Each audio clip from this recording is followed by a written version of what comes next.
یہ میری رپورٹ خراب نہ کر دے، یہ میری انکریمنٹ نہ رکوا دے، یہ میرا یہ نہ بگاڑ دے، یہ میرے یہ نقصان نہ پہنچا دے، اس کا ڈر، اس کا ڈر، اس کا خوف، اس کی خوشامد، اس کے لیے جا کر طرح طرح سے اپنی عزت نفس کو ذلیل کروانا اس کے سامنے.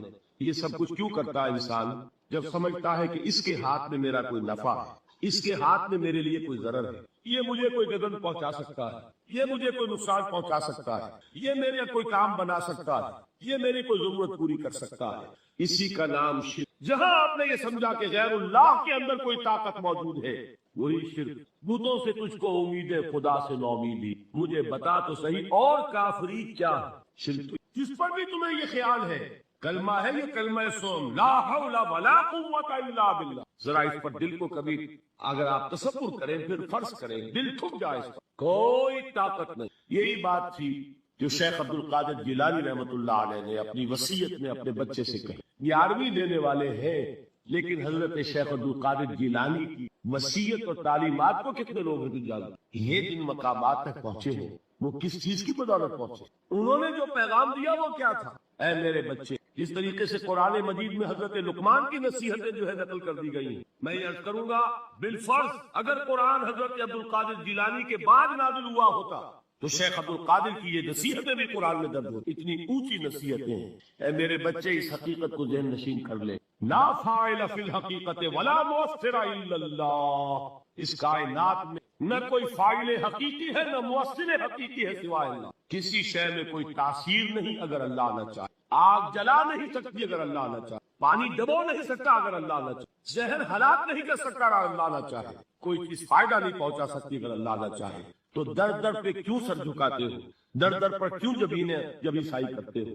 سب کے سامنے کیوں ہاتھ پھیلاتے ہو؟ ایک اللہ سے مانگو، ایک اللہ کے سامنے جبین سر پر زمین پر اپنی جبین رکھو. لا فاعل فی الحقیقت ولا مؤثر الا اللہ. نظر آتا ہے کہ پانی پیاس بجھا دیتا ہے، پیاس بجھانے کی صلاحیت پانی میں نہیں ہے، اللہ کے اذن. کھانا بھوک مٹانے کی صلاحیت کھانے میں نہیں ہے، اذن رب میں. دیکھیے یہی یقین تھا.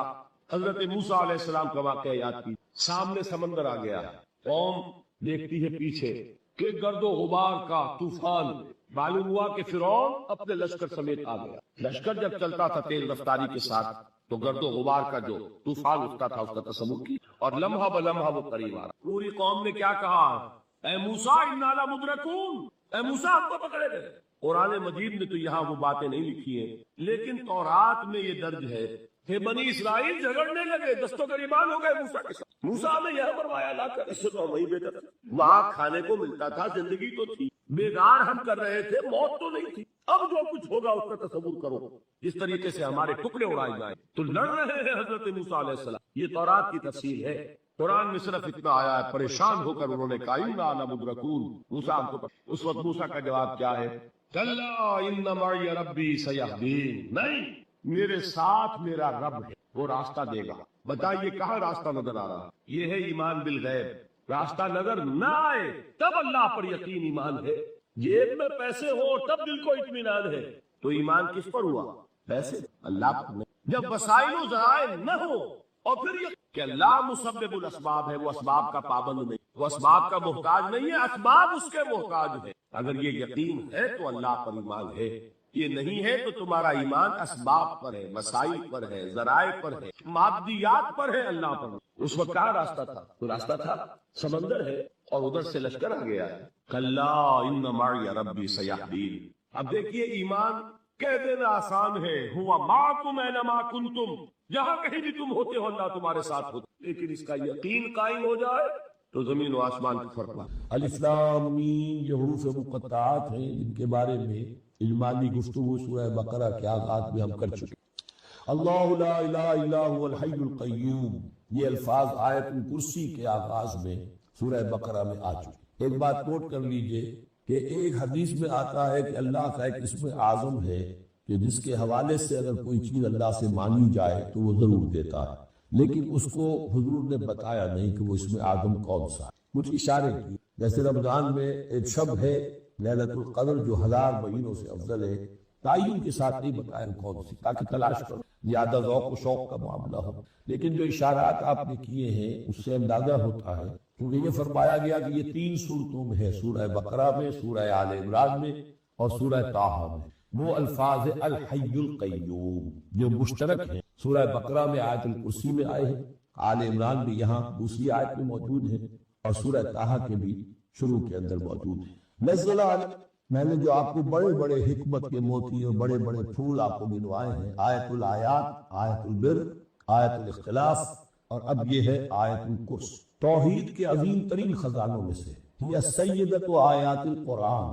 حضور نے فرمایا یہ تمام آیات قرآنی کی سردار ہے۔ جس طریقے سے آیت بر اور سورۃ العصر میں ایک نسبت ہے کہ ہدایت اور نجات کی شرائط ساری کی ساری ایک چھوٹی سی صورت میں اللہ نے جمع کر دی، والعصر ان الانسان لفی خسر الا الذین آمنوا وعملوا الصالحات وتواصوا بالحق وتواصوا بالصبر، لیکن اس کی تفصیل ایک آیت میں آئی، وہ آیت البر ہے۔ چنانچہ جو منتخب نصاب ہم نے مرتب کیا ہے دعوت قرآن کے لیے، میں پہلا درس سورۃ العصر کا ہے اور دوسرا درس آیت البر کا ہے۔ جو نسبت سورۃ العصر میں ہے کہ وہ سورت ہے، یہ آیت ہے، لیکن اس آیت میں کئی صورتیں نکل سکتی ہیں حجم کے اعتبار سے سورۃ العصر کے برابر۔ یہی نسبت ہے سورہ اخلاص میں، 4 آیتیں، توحید کا عظیم ترین خزانہ، اور یہ آیت الکرسی، یہ آیت ہے سورہ اخلاص، اس میں 4 بن جائیں گی حجم کے اعتبار سے، لیکن اسے حضور نے ثلث قرآن قرار دیا ہے۔ توحید کے موضوع پر جامع ترین سورۃ الاخلاص، لیکن توحید اور خاص طور پر توحید فی الصفات کے موضوع پر عظیم ترین آیت یہ آیت اللہ لا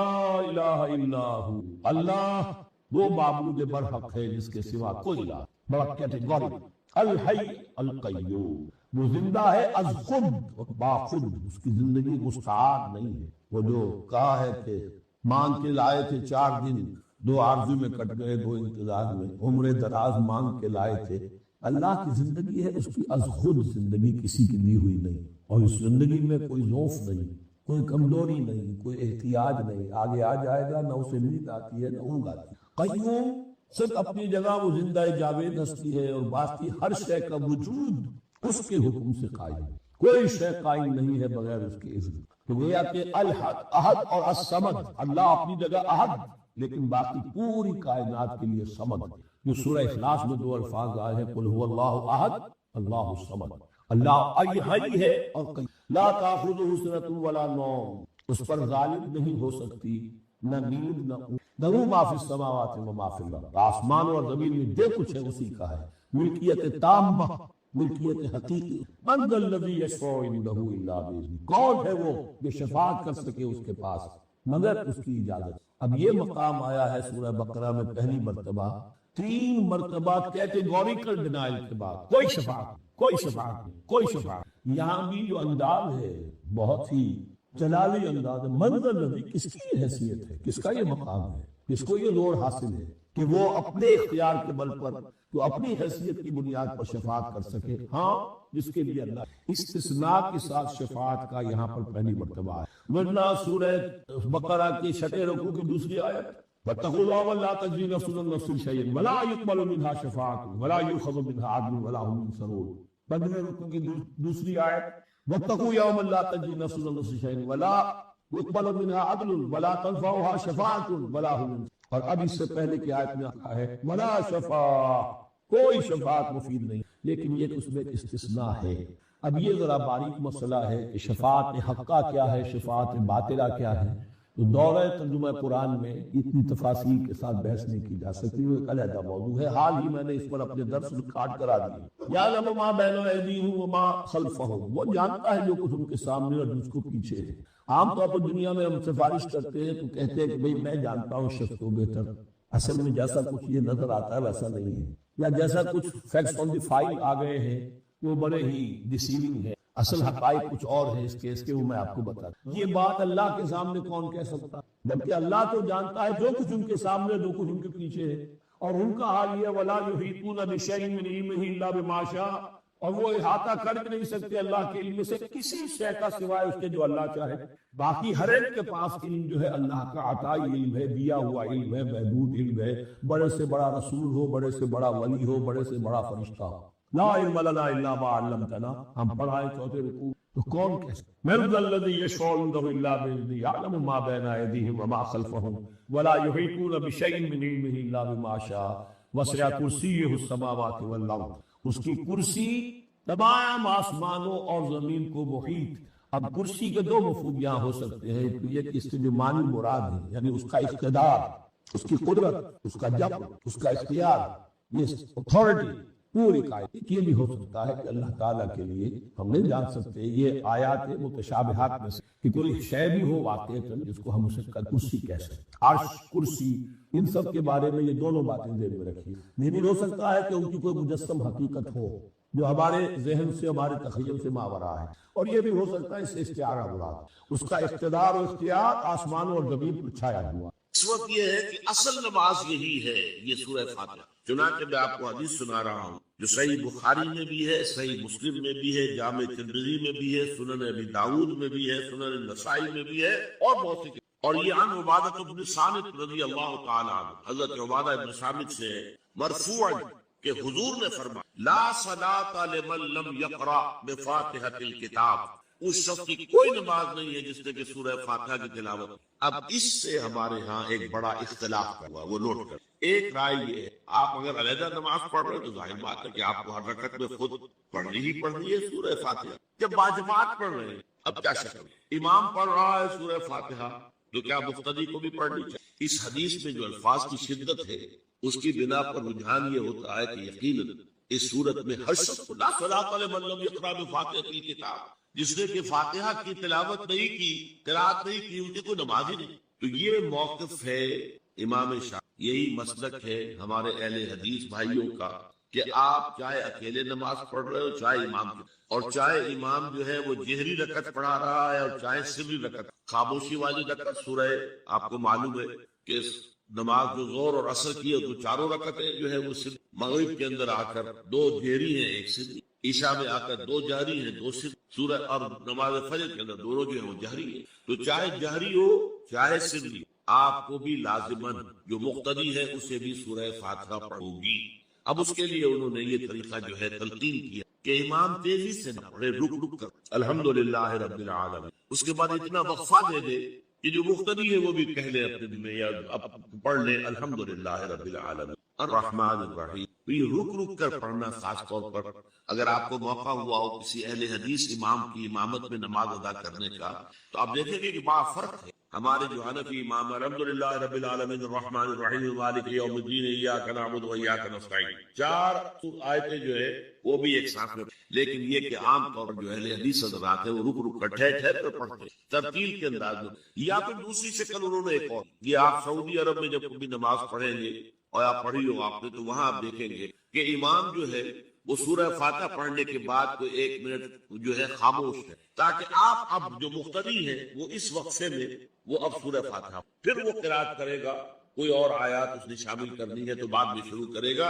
درمیان میں وقفہ. لیکن ایک مسلک یہ ہے، اور یہ مسلک جو ہے یہ در حقیقت قرآن مجید کی ایک آیت کے اوپر سورہ اعراف کے آخر میں فرمایا گیا وَإِذَا قُرِئَ الْقُرْآنُ فَاسْتَمِعُوا لَهُ وَأَنصِتُوا، جب قرآن پڑھا جا رہا ہو تو توجہ سے اسے سنو، خود خاموش رہو. اب یہ قرآن میں اس کی بنا پر ایک رائے یہ ہے کہ آپ امام کے پیچھے سورہ فاتحہ نہیں پڑھیں، پڑھا جا رہا ہے سنو، خود خاموش رہو. اور اس کے لیے وہ دلیل دیتے ہیں کہ یہ شکل ایک وفد کی، جیسے کسی بڑی شخصیت کے پاس اگر آپ کا کوئی وفد جاتا ہے، 8-10 افراد ہیں، ان میں اسپوکس مین ایک ہوتا ہے، وہ بات کرتا ہے، باقی سب لوگ موجود رہتے ہیں، سنتے ہیں. اسی طریقے سے امام جو ہے وہ گویا کہ آپ کا نمائندہ ہے، اور وہ پڑھ رہا ہے الحمدللہ رب العالمین الرحمن الرحیم مالک یوم الدین. تو امام کی قرات ہی آپ کی بھی قرات ہو، گویا کہ اس آیت سے، اس حدیث سے اختلاف نہیں ہے، اس کی تعبیر سے اختلاف ہے کہ امام کا قرات کر لینا در حقیقت مقتدیوں کی طرف سے بھی قرات.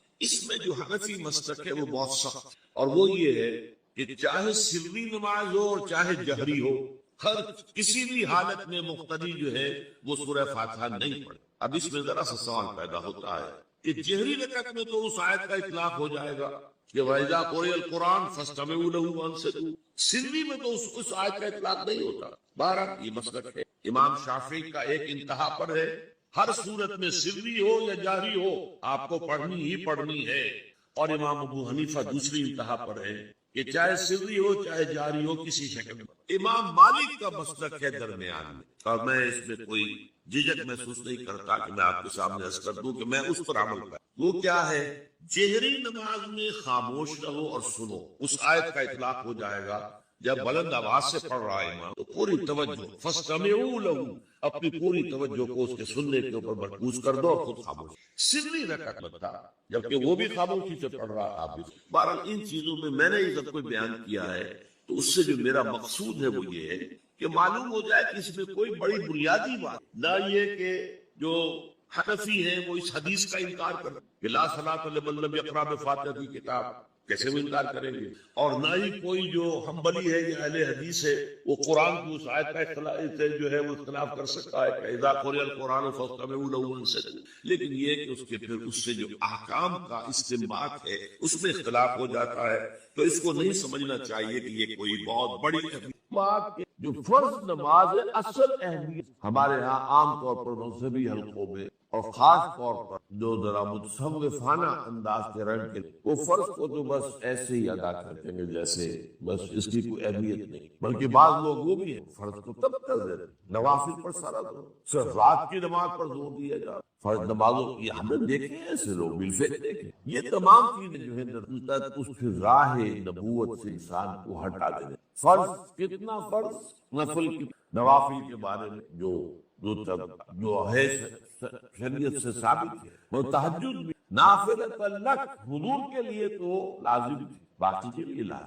جو قیام اللیل شروع میں تھا وہ لازم. ہاں رمضان مبارک میں وہ خاص ایک میں دن میں کھانا پینا جو ہے وہ حرام کیا گیا، تو رات کو 2/3 رات یا 1/3 کم سے کم 1/3 رات جاگو اللہ کے قرآن کے ساتھ، اللہ کی کتاب کے ساتھ. تو یہ اصل میں جو توازن ہے یہ جو ہے بہت ضروری. ارأیت اذا صلیت الصلوات المکتوبات، حضور آپ نے دیکھا، غور فرمائیے کہ اگر میں جو فرض نمازیں ہیں وہ ادا کروں. اب مثلا ایک حدیث مجھے اور یاد آئی، فرض نماز کی اہمیت کو بیان کرنے کی حضور نے فرمایا جس شخص نے عشاء کی نماز بھی جماعت کے ساتھ ادا کی اور پھر فجر کی نماز بھی جماعت کے ساتھ، اس کے لیے پوری رات کا قیام فرض کیے. تو اذا صلیت المکتوبات صلوات المکتوبات وصمت رمضان، اور میں روزہ بھی رمضان کے روزے رکھ دوں، باقی روزہ رکھنا آپ کی مرضی پر ہے، رکھیں ٹھیک ہے، لیکن وہ جو لازم نجات کے لیے لازم جو بیس لائن ہے وہ جو عبادات فرض، اس کے بعد جتنا آدمی اضافہ کر سکے حالات کو. بعض حالات ایسے ہوں گے کہ اس میں اصل اہمیت جہاد کی ہو جائے گی، قتال کی ہو. اب ایسا حال بھی ہو سکتا کہ اسلامی نظام قائم ہے، اسلامی حکومت قائم ہے، نظام خلافت قائم ہے، تو اب قتال کا معاملہ جو وہ حکومت کے ذمہ ہے، حکومت انتظام کرے گی. اگر کہیں 10,000 آدمی چاہیے، 10,000 آدمی نکل آئے چل جانے کے لیے، تو باقی آرام سے گھر میں سوئیں یا نوافل پڑھیں، ساری رات کھڑے رہے، ٹھیک ہے.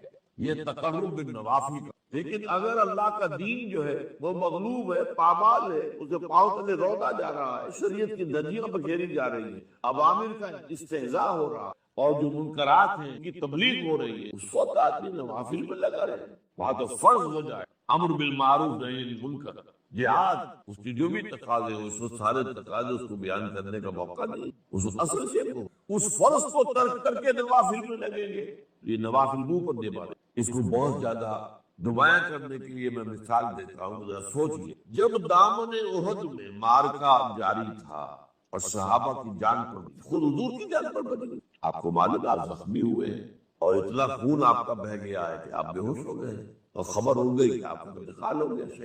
اس وقت اگر کوئی شخص مسجد نبی میں بیٹھا ہوا درود کی تسبیح پڑھ رہا ہو یا کوئی اور نوافل ادا کر یا قرآن پڑھ رہا ہو، اس کے بارے میں کیا حکم؟ پکا منافق. حالانکہ کام تو وہ اچھے کر رہا.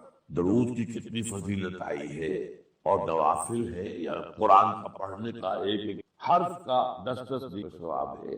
اس وقت یہ ہے کہ اصل نماز یہی ہے، یہ سورہ فاتحہ. چنانچہ میں آپ کو حدیث سنا رہا ہوں جو صحیح بخاری میں بھی ہے، صحیح مسلم میں بھی ہے، جامع ترمذی میں بھی ہے، سنن ابی داؤد میں بھی ہے، سنن نسائی میں بھی ہے، اور بہت سی کتابوں میں. اور یہ عن عبادہ بن صامت رضی اللہ تعالی عنہ، حضرت عبادہ بن صامت سے مرفوعا کہ حضور نے فرمایا لا صلاۃ لمن لم یقرأ بفاتحۃ الکتاب، اس شخص کی کوئی نماز نہیں ہے جس نے کہ سورہ فاتحہ کی تلاوت نہیں کی. اب اس سے ہمارے ہاں ایک بڑا اختلاف ہوا، وہ نوٹ کر۔ ایک رائے یہ ہے آپ اگر علیحدہ نماز پڑھ رہے ہیں تو ظاہر بات ہے کہ آپ کو ہر رکعت میں خود پڑھنی ہی پڑھنی ہے سورہ فاتحہ، کہ باجماعت پڑھ رہے ہیں اب کیا شکل، امام پڑھ رہا ہے سورہ فاتحہ تو کیا مقتدی کو بھی پڑھنی چاہیے؟ اس حدیث میں جو الفاظ کی شدت ہے اس کی بنا پر رجحان یہ ہوتا ہے کہ یقیناً اس صورت میں ہر شخص کو لا صلاۃ لمن لم یقرأ بفاتحۃ الکتاب، جس نے کہ فاتحہ کی تلاوت نہیں کی، قرات نہیں کی، ان کی کوئی نماز ہی نہیں۔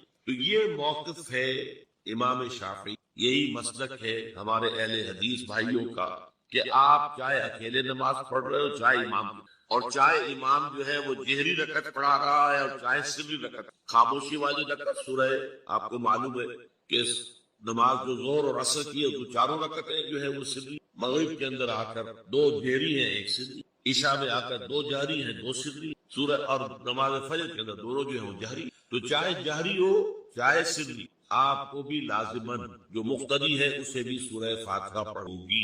اب اس کے لیے انہوں نے یہ طریقہ جو ہے تلقین کیا کہ امام تیزی سے نہ پڑھے، رک الحمدللہ رب العالمین، اس کے بعد اتنا وقفہ دے دے کہ جو مقتدی ہے وہ بھی کہہ لے اپنے دل میں یا اب پڑھ لے الحمدللہ رب العالمین الرحمن الرحیم۔ تو یہ رک رک کر پڑھنا، خاص طور پر اگر آپ کو موقع ہوا ہو کسی اہل حدیث امام کی امامت میں نماز ادا کرنے کا تو آپ دیکھیں گے کہ بڑا فرق ہے۔ ہمارے جو حنفی امام الحمدللہ رب العالمین الرحمن الرحیم مالک یوم الدین ایاک نعبد و ایاک نستعین، چار آیتیں جو ہے وہ بھی ایک ساتھ میں، لیکن یہ کہ عام طور پر اہل حدیث حضرات ہیں وہ رک رک کر ٹھہر ٹھہر کر پڑھتے، ترتیل کے انداز میں پڑھتے۔ یا پھر دوسری شکل انہوں نے ایک اور، یہ آپ سعودی عرب میں جب کبھی نماز پڑھیں گے اور آپ پڑھی ہو آپ نے تو وہاں آپ دیکھیں گے کہ امام جو ہے وہ سورہ فاتحہ پڑھنے کے بعد تو ایک منٹ جو ہے خاموش، تاکہ آپ اب مقتدی ہیں وہ اس وقفے میں وہ اب سورہ فاتحہ پھر وہ قرات